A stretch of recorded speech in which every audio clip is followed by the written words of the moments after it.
يو السلام عليكم، شلونكم شباب؟ شلون الصحة وياكم؟ يوميات ثاني عرفت عجيناكم حلقة جديدة من لعبة قصدي لعبة بين القوة الجاذبية القوية وبين القوة الجاذبية الغير قوية.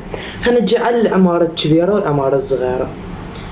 تقولون العمارة الكبيرة بسرعة تطيح؟ لا عزيزي، إذا كان بها ثقل، يعني ثقل نازل كلش مجذوب بين القاع والأرض، فهاي الجاذبية تجذب العمارة لما تطيح على كيف؟ يعني وين طح. هاي مدتها لما تطيح 20 ثانية بس.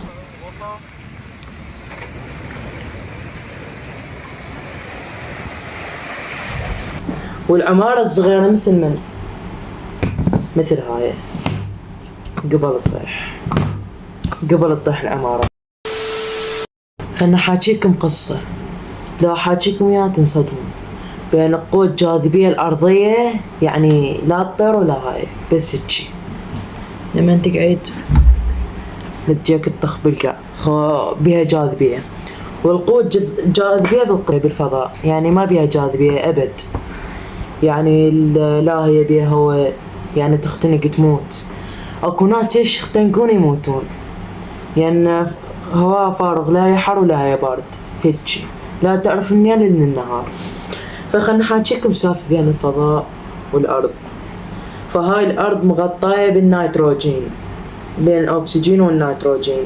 الأكسجين والنيتروجين محتلات 78%، وكو غير غازات مختلفة يعني 22% يعني. فأكو حشرة عجيبة تسمى بالدود الأزرق. هاي شنو هي الدودة الزرقاء؟ موجودة تحديدا بالصين. فلما هاي الدودة وصلت الفضاء، الدودة الزرقاء يسموها، والدول الفضاء تستمر لمدة 25 سنة. وشلون عمرها 5 سنين؟ صدمني هذا السؤال. أقول لك شنو هي الدودة الزرقاء حمودي؟ حبيبي، هاي الدودة الزرقاء اكتشفوها العلماء لمدة 2 سنين، اكتشفوها استوهم. هاي الدودة الزرقاء يودوها بالفضاء على مود تكتشف شنو بالفضاء، هل هي تختنق أو تموت. فهي ما ماتت، استمرت لمدة 25 سنة. أقول لك حمودي، سؤالك قنعني. شلون الدودة هي عمرها 8 أشهر وتعيش لمدة 25 سنة؟ اكشف لي شنو الدودة الزرقاء لما تعيش للفضاء لمدة 25 سنة. اوكي عزيزي المتابع، خلنا حاكيك.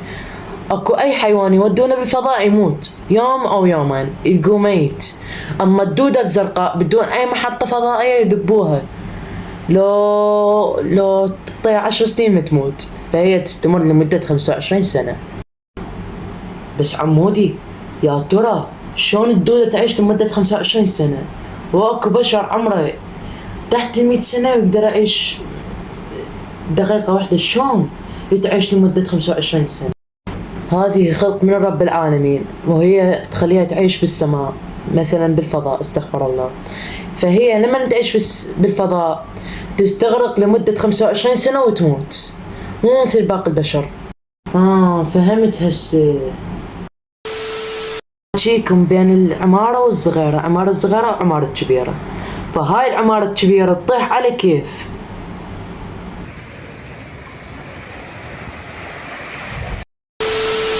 والعمارة الصغيرة هيجي قبل تطيح. الدودة والنمل، قصدي النمل والبشر هم نفس الشيء.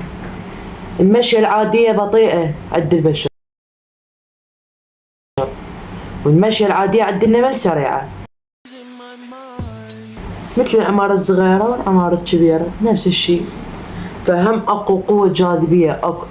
هسه اكو متابعين هواي يسألون ليش البشر ما يطيرون بالأرض، مثلا يطيرون مثلا بأي مكان يطيرون.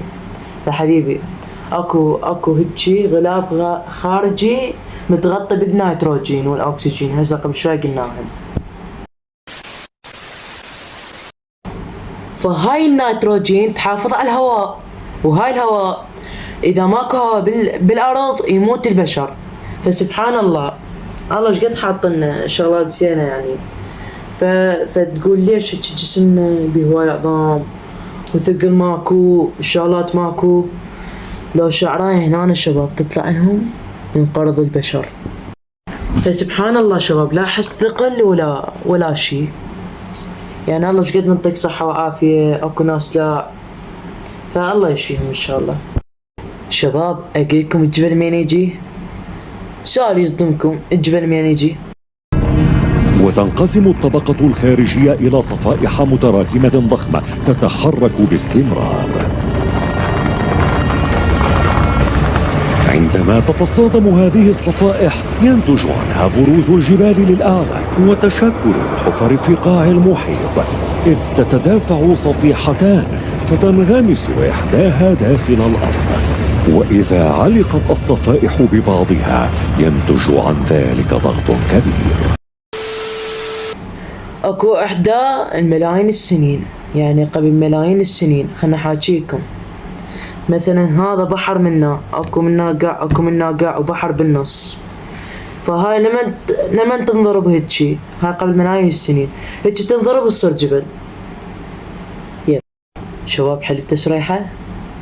شباب انا زينت، انا متشعر يصير ناعم.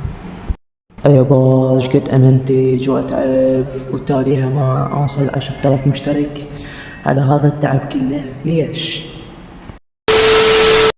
الى هنا انتهت الحلقة. لا تنسون اللايك والاشتراك وتفعيل جرس التنبيهات، ولا تنسون تصلون على محمد وآل محمد، وتحياتي لكم ومع السلامة.